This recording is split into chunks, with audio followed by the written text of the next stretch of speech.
오늘 함께 하나님의 계획 속에 우리는 주연입니다라는 제목으로 말씀을 나누고 함께 기도하는 시간을 갖겠습니다. 작년 4월에 열린 아카데미 시상식에 한국인 여배우가 한 상을 수상했습니다. 우리가 잘 아는 여배우인데 그 여배우에게 받은 상은 여우조연상입니다. 이 여우조연상이라는 말에서 알다시피 그 영화에서 그 배우는 주연 배우는 아니었습니다. 하지만 그가 보여준 모습은 주연 배우가 하는 모습과 별반 다를 바가 없습니다. 영화의 흐름 속에서 여배우가 보여준 연기는 잔잔하게 스토리를 이끌어갔고 사람들의 마음을 울렸으며 언어와 인종의 장벽을 넘어서 많은 사람들에게 감동을 주었습니다. 훌륭한 조연이 하는 역할은 오히려 주연 배우의 모습을 살리고 그게 긴장감을 가지고 오고 다양한 요소들을 가지고 오므로 그게 활력을 주었습니다. 이러한 연기를 할 때 그들은 조연이기에 주연을 빛나야 한다고 이야기하곤 합니다. 하지만 반대로 주연을 빛나게 하기 위해서 조연들도 주연이라고 생각하고 연기해야 한다고 말하곤 합니다. 주연이든 조연이든 각각 모두 훌륭한 배우로서 자신들이 맡은 배역에서 최선을 다하고 그리고 그런 그들은 모두가 주연으로 살아가는 이들입니다. 오늘 우리가 읽은 본문에 등장하는 모르드게 역시 그러한 인물 가운데 하나입니다. 오늘 본문은 에스더서의 마지막입니다. 에스더가 주인공인 책이 에스더로 우리는 알고 있고 또 에스더가 페르시아의 지배자인 아하수에로의 왕의 왕비가 되었고 또 반란을 미리 고변하여 왕을 살릴 수 있었고 민족이 위기에 처했을 때 민족을 살릴 수 있었다라는 사실을 우리는 익히 들어 알고 있습니다.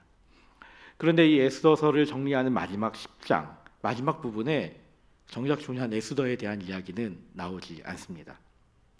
오히려 모르드게에 대한 평가가 이루어지고 있는 것을 보게 됩니다. 에스더서의 흐름 안에서 과연 모르드게가 어떠한 역할을 하였기에 비록 모르드게가 에스더서를 읽다 보면은 그렇게 큰 역할이 없어 보이긴 하지만 다른 한편으로는 그가 하나님의 계획 속에서 가장 중요한 역할을 하였다는 것을 또 에스더서의 에스더 이외에 또 다른 주연의 모습을 하고 있었다는 것을 보게 됩니다. 모르드게가 주연으로 행했던 그 일들은 무엇인지 우리는 에스더서 전체의 스토리 속에서 그 다양한 일들 가운데 몇 가지를 좀 뽑아서 좀 찾아보고자 합니다. 가장 먼저 모르드게의 모습은요, 양육자로서의 모습입니다. 훌륭한 양육자였습니다. 에스더서 2장에 모르드게에 대한 소개가 이렇게 등장합니다. 도선 수산에 한 유다인이 있으니 이름은 모르드게라. 그는 베냐민 자손이니 기스의 증손이요 시므이의 손자요 야일의 아들이라. 전에 바벨론 왕 느부갓네살이 예루살렘에서 유다 왕 여고냐와 백성을 사로잡아갈 때에 모르드게도 함께 사로잡혔더라. 그의 삼촌의 딸 하다사고 네스더는 부모가 없었으나 용모가 곱고 아리따운 처녀라. 그의 부모가 죽은 후에 모르드게가 자기 딸같이 양육하더라. 아멘. 모르드게는 페르시아의 도성인 수산에 살고 있었습니다. 베냐민 지파의 사람으로 기스의 증손이었고 시므이의 손자였고 야일의 아들로 바벨론이 예루살렘에서 끌고 온 포로들 가운데 한 사람이었다라고 성경 기록하고 있습니다.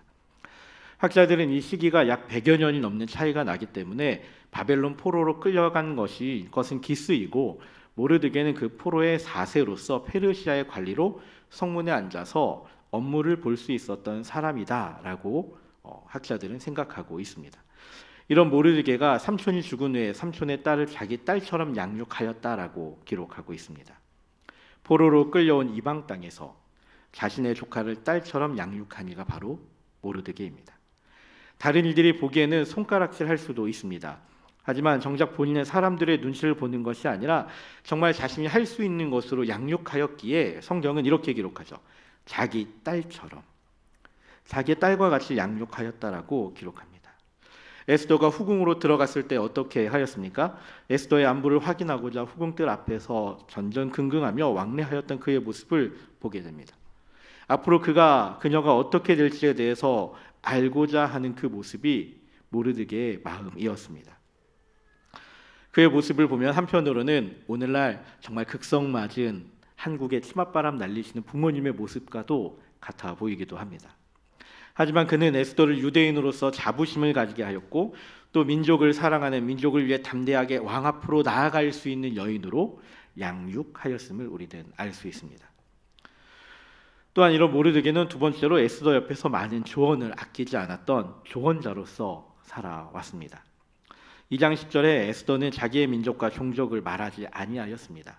그런데 그것에 대해서 누가 조언하였냐면 옆에 있던 모르드게가 명령하여 말하지 말라고 하였습니다. 왜요? 이것으로 인하여 에스더가 당할 고난이나 또는 불이익을 생각했기 때문입니다. 이방 민족 여인으로 알려져서 다른 이들에게 불이익을 당할까 봐 모르드게는 에스더에게 조언한 것입니다. 무엇이 당장에 유익이 되는지 현실적인 조언을 할 수 있었던 이가 바로 모르드게였습니다. 또한 모르드게는 대궐문에서 빅단과 데레스 두 사람이 왕을 암살하려는 음모를 꾸미는 것을 에스더를 통해서 왕에게 알려서 왕의 생명을 보존하는 일을 하기도 하였습니다. 옳고 그름에 대해서 명확하게 판단하고 조언할 수 있었던 사람이 바로 모르드게였습니다. 또한 하만이 유대인을 죽이려고 계획을 세울 때 어떻게 에스더에게 조언하고 있습니까? 4장 13절부터 14절에 이렇게 조언합니다. 모르드게가 그를 시켜 에스더에게 회답하되 너는 왕궁에 있으니 모든 유다인 중에 홀로 목숨을 건지리라 생각하지 말라. 이때 내가 만일 잠잠하면 말이 없으면 유다인은 다른 데로 말미암아 노임과 구원을 얻으더니와 너와 내 아버지 집은 멸망하리라. 내가 왕후의 자리를 얻은 것이 이때를 위함이 아닌지 누가 알겠느냐 하니. 아멘. 모르드게가 에스더를 향해서 조언하는 것은 왕으로서의 모습 그 이전에 유다인으로서 민족을 위해 무엇을 해야 하는지 내가 가지고 있는 그 정체성이 무엇인지 명확하게 조언을 하고 있습니다. 에스더여 네가 왕후가 된 것은 이때를 위함이 아니냐라고 이야기하면서 유다인들의 구명에 힘쓸 것을 요청하고 있습니다. 모르드게는 삶에서 무엇이 중요한지 무엇을 중심에 두어야 하는지에 대해서 명확하게 이야기할 수 있는 조언자로서 있었습니다. 그렇게 그의 조언을 듣고 유다인들과 에스더가 움직일 수 있었던 것이죠. 모르드게의 조언은 사람들을 움직이는 힘이 있었습니다. 세 번째로 모르드게는 사람들에게 인정받는 사람이었습니다. 다른 이들에게 인정받는 사람이었다는 것을 알 수 있습니다. 모르드게가 성문 앞에 앉을 수 있었던 사람이었다라는 말을 가지고 학자들 사이에선 다양한 의견들이 분분합니다. 그런데 단순한 문지기가 아니라 중요한 책임을 지고 직무하는, 또 그 당시에 성문 앞에서 있었던 일들은 다양한 재판들이 열렸던 곳이기 때문에 그곳에서 일했던 어느 정도 수상궁에서 상당한 고위직에 있었던 사람이었다라고 이야기합니다. 특히 모르드게는 하만이 유대인들을 학살하기 위해 준비하고 있다는 내용을 들었을 때 굵은 베옷을 입고 죄를 뒤집어 쓰고 성중에 나가서 대송통곡하였습니다. 민족의 위기 앞에서 숨지 않고 앞으로 나서는 이였습니다. 그런 모르드게의 모습을 보면서 어떻게 생각했겠습니까? 또한 왕의 목숨을 구한 것을 통해서 왕이 존귀하게 하기를 원하는 사람이 되어서 왕복을 모르드게가 입고 말을 태워 성중거리에서 왕이 존귀하게 하시기를 원하는 사람은 이같이 할 것이다 라는 소리를 들었던, 그렇게 그런 높임을 받았던 인물이기도 하였습니다. 하만의 계획이 실패하였을 때 모르드게가 그 일어났던 모든 일들을 기록하고 또 새로운 규례를 정해서 페르시아 각 지방으로 보내는 일을 하였습니다. 모르드게는 왕에게 인정받는 사람이었고 유대 민족에게도 인정받는 사람이었습니다.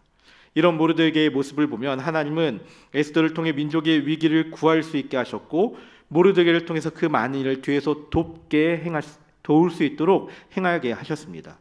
또 하나님의 계획 속에서 에스더와 모르드게 둘 다 각자의 자리에서 빛나는 주연으로서의 삶의 모습을 가지고 있습니다. 우리들은 어떠한 삶을 살아가고 있는지 돌아보아야 합니다. 우리들은 스스로 주연으로 여기고 살아가고 있습니까? 사람들, 특히 요즘 세대를 살아가고 있는 사람들의 이야기들을 들어보면 세상이 이야기하는 기준에서 자기 자신은 주연이 되기에 너무나 부족하다, 아니 나는 주연이 아니다라고 이야기하는 일들이 너무나 많습니다. 어떤 일들은 자신은 주연이 아니라 오히려 엑스트라이다 하는 이들도 있고, 더 심한 이들은 영화 속에 도보를 거니는 시민 1, 이 정도의 작은 배역을 맡은 사람이다라고 이야기하기도 합니다. 세상을 살아가면서 자신에게 주어진 일에 있어서 자꾸만 낮게 보려는 것, 그것이 바로 오늘날 우리들의 모습은 아닙니까? 세상이 이야기하는 기준에 맞지 않으니까, 세상이 이야기하는 그 돈이나 권력이나 그런 기준에 맞지 않다 보니 스스로를 자꾸만 낮아지게 하고 있지는 않습니까? 비관하고 있지는 않습니까? 하지만 사람의 눈으로 보았을 때, 우리의 기준으로, 우리의 생각으로 보았을 때는 그렇게 보일지 몰라도 하나님의 기준으로 보았을 때는 다릅니다.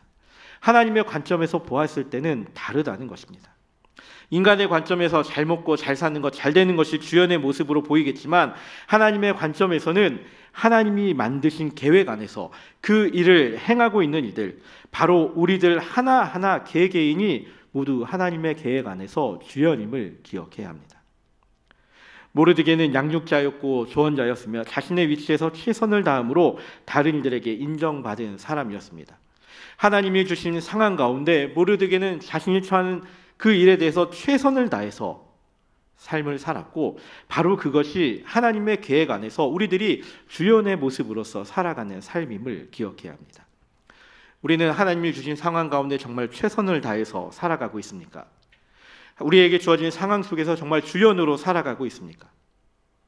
우리들이 하나님 앞에서 주연으로 최선을 다해 살아가기 위해서 우리들이 잊지 않아야 하는 것, 모르드게의 삶 속에서 우리들이 기억해야 하는 것이 몇 가지가 있습니다. 그 중에 가장 먼저 기억할 것은 우리들이 어떠한 사람인지 그 정체성을 명확하게 하는 것입니다. 오늘 본문에서 아까 읽었듯이 모르드게가 자신에 대해 소개할 때 어떻게 시작합니까? 유대인 모르드게입니다. 모르드게는 유다인으로서의 정체성을 가지고 있었습니다. 이스라엘 자손으로서 자신의 정체성을 가장 먼저 이야기하고 있습니다. 아까 읽었지만 2장에서 모르드게를 소개할 때 어떻게 소개합니까? 유다인, 베냐민의 자손, 기스의 증손, 시므의 손자 야일의 아들이라고 소개합니다. 자신의 뿌리에 대해서 명확하게 이야기할 것은 자신의 정체성을 명확하게 함으로써 내가 어디에 속한 자임을 이야기하고 있습니다. 정체성은 흔들리지 않는, 변하지 않는 것입니다. 내가 어디에 속해져 있는지에 대해서 명확하게 이야기하는 것입니다. 우리들도 하나님의 계획 속에서 주연으로 살아갈 때 우리의 정체성을 명확하게 해야 합니다. 우리의 정체성 가운데 가장 먼저 우리가 기억할 것은 무엇입니까? 나는 죄인이라는 사실입니다. 하나님의 놀라운 계획 속에서 죄인인 내가 그리스도의 십자가의 보혈로 죄사함 받은 자이다. 하나님의 자녀로서 구원받은 자이다. 내가 하나님의 백성이라는 명확한 정체성을 가지고 살아가야 합니다. 매 주일마다 우리가 고백하는 사도신경 속에서 우리들이 우리의 정체성을 매 순간 고백하고 있습니다. 그런데 단순히 그 정체성에 대해서 말만 하고 있지는 않습니까? 우리는 고백이라는 말을 기억해야 합니다. 내 마음에서 우러나와서 내 마음에서 진정으로 내가 이러한 사람입니다. 내가 이러한 하나님을 믿고 이러한 예수님을 믿고 있습니다. 라고 고백할 수 있는 성도들이 되어야 합니다. 그 고백이 우리의 정체성을 분명하게 합니다. 이 분명한 정체성이 우리가 하나님을 사랑하는 자임을 보여주는 것이고, 이 분명한 정체성이 지금 나에게 주어진 일에 대해서 최선을 다하게 합니다. 내가 어떤 자리에 있든지, 내가 어떠한 사명을 가지고 있든지에 대해서 명확하게 알고 있다면 우리들은 지금 내가 어떠한 삶의 모습을 살아가야 하는지 알게 되고 그 일에 최선을 다할 수 있게 됩니다. 우리가 정체성을 분명히 하게 되면은 그 다음으로 우리는 우리의 주변을 돌아볼 수 있게 됩니다. 하나님의 계획 안에서 주연으로 살아가고 있는 우리들은 우리의 주변을 돌아볼 수 있는 사람들이 되어야 합니다. 모르드게를 보면 주변을 돌아볼 수 있는 사람이었습니다. 주변을 돌아본다는 것은 이웃을 사랑함으로 그들을 돌보는 자임을 말합니다. 모르드게가 에스더를 자신의 딸처럼 양육하였습니다. 성문 앞에서 그저 흘려들을 수 있었던 사실을 가지고 왕을 살리는 놀라운 일을 행했습니다. 민족이 위기에 처한 그 순간에 민족을 위해 나설 수 있는 사람이었고, 자신에게 들려온 주변의 말에 대해서 판단하고 명확하게 결정하고 그것에 대해서 행할 수 있었던 사람입니다. 이 모든 것이 무엇으로 가능한 것입니까? 모르드게가 그 주변을 돌아볼 수 있었기 때문입니다. 그리고 주변을 돌아보았기에 자연스럽게 모르드게는 이러한 평가를 받습니다. 유다인 중에 크게 존경받고 그의 허다한 형제에게 사랑을 받고 그의 백성이 이익을 도모하며 그의 종족을 안위하였더라. 아멘. 내가 지금 있는 자리에서 내 정체성을 명확하게 하고 최선을 다해 행하고 있을 때, 우리의 주변을 돌아보고 있을 때 우리들에게도 이러한 일들이 있을 줄 믿습니다. 내가 있어야 하는 자리에서 최선을 다하고 자연스럽게 이웃을 돌아볼 때 내가 정말로 형제들에게 사랑받고 그의 백성이 이익을 도모하고 그의 종족을 안위할 수 있었던 모르드게처럼 그러한 고백의 삶이 될 줄 믿습니다. 하지만 우리들의 삶은 내 이웃을 돌아보려고 하지 않습니다. 우리들의 삶은 나만 보려고 합니다. 지금 나에게 있는 것, 지금 내 눈앞에 있는 것만 보려고 합니다. 지금 당장 내가 살기도 있는데 내 이웃을 어떻게 돌아봅니까? 모르드게를 생각해 보십시오. 지금 당장 죽을 수밖에 없는 위기 속에서도 주변을 돌아보고 있습니다. 우리가 가진 정체성을 통해서 우리는 우리 주변을 돌아보고 하나님의 계획 안에 주연으로서 주어진 일을 행할 수 있습니다. 어떠한 일을 행해야 합니까? 우리에게 주어진 사명이 무엇입니까? 우리 교회 주는 놀라운 사명들이 있습니다. 5가지의 비전들이 있습니다. 그 가운데 우리들이 오늘 기억해야 될 것이 있다면 우리의 주변을 돌아보며 하나님을 알지 못하는 이들에게 하나님의 사랑을 전하는 귀한 사명이 있음을 기억해야 합니다. 나에게 주신 정체성이 있습니까? 나에게 주신 사명이 있습니까? 오랜 시간 동안 전도하는데 너무나 힘들었고 코로나로 인해서 교회 갑시다라는 말 자체가 너무나 힘든 시기였습니다. 하지만 우리들의 마음 가운데는 분명하게 복음 전파의 사명을 감당하고자 하는 마음이 있고 또 우리들의 삶 속에는 언제나 복음 전파의 삶을 살아가고자 하는 그 모습이 있음을 기억합니다. 하나님을 알지 못하는 이들에게 그리스도의 사랑을 전하는 것, 하나님을 고백하지 못한 이들에게 그들에게 하나님이 살아계심을 전하는 것, 예수님이 우리를 위해 십자가에 죽으시고 다시금 살아나셨다는 그 놀라운 부활의 사건을 고백하는 것, 그것이 바로 우리들에게 주어진 사명이고 하나님을 기쁘시게 하는 모습이며 하나님의 계획 안에 주연으로 살아가는 모습입니다. 사랑하는 성도 여러분, 하나님의 계획 속에 우리들은 하나님의 자녀라는 정체성 속에 살아가야 합니다. 또한 나에게 주어진 일에 최선을 다해야 합니다. 나만 바라보는 것이 아니라 우리의 주변을 돌아봄으로써 우리 주변이 하나님의 계획 가운데 살아갈 수 있도록 도울 수 있는 하나님의 계획 안에 주연으로 살아가는 삶을 살아야 합니다. 이 사실을 기억하십시오. 그리고 주어진 상황에서 하나님의 자녀로서 명확한 정체성과 이웃을 돌아봄으로 그들에게 그리스도의 복음을 전하는 믿음의 자녀들로서 하나님의 계획 안에 주연으로서의 삶을 살아가는 믿음의 자녀들이 되길 예수님의 이름으로 축복합니다. 아멘. 우리 함께